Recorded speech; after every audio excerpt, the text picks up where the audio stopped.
Батыс Қазақстан облысында бұдан былай жол құрылысында жаңа ғылыми әдіс қолданылады. Мамандарға Қазақстан жол ғылыми зерттеу институтының ғалымдары көмектеспек. Сондай-ақ өңірде биыл президент бақылауындағы Қазталов Жәнібек Өнеге Сайқын бағытындағы жол құрылысы аяқталады.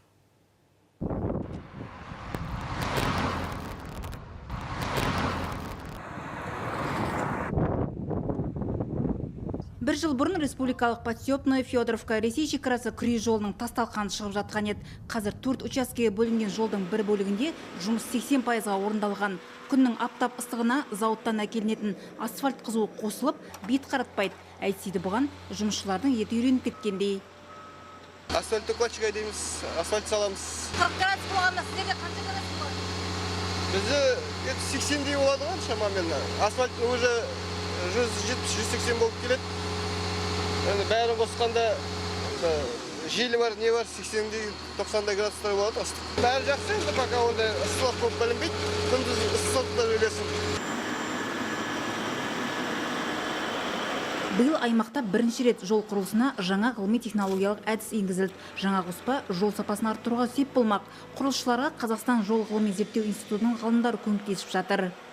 Щебеночно-мастичный асфальтобетон шығады, және қазір сол шимаға жаңа бір добавка қосып шығарып жатыр. Ішіндегі щебені қиыршықтас 70-тен астам проценті бар. Битумның сапасы төмен болғандықтан осындай модификаторларды пайдалануға тура келіп жатыр. Қоспа құрамы су өткізу, температураға төзімділік, калиустойчивость бар, трещина устойчивость на добавкада. Біздің мақсатымыз ұзақ және сапалы жолды салу. Бұл транзиттік дәліз 100 мың тұрғыны бар 50 ауылды облыс орталығымен байланыстырады. Жалпы ұзындығы 144 шақырым болатын күре жолдың шекара тұсында айналмалы көпір салынып жатыр. Құрылыс келер жылы аяқталуы тиіс. Ал биыл республикалық Жәнібек Бөкей ордасының жолдарын тапсыру көзделген.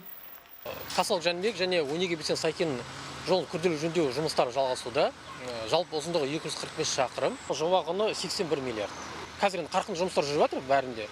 Биыл құрылыс монтаж жұмыстарын аяқтап, жалпы пайдалануға тапсырғымыз келіп отыр. Жолдағы озық тәжірибе ғылыми институт пен облыс әкімінің өкілдері қол қойған меморандум аясында жүзеге асады. Сондай-ақ ғалымдар өңірде білікті маман даярлауға да атсалыспақ. Ардақ Мұратқызы, Қайырбек Ерболатұлы, Қазақстан ұлттық телеарнасы, Батыс Қазақстан облысы.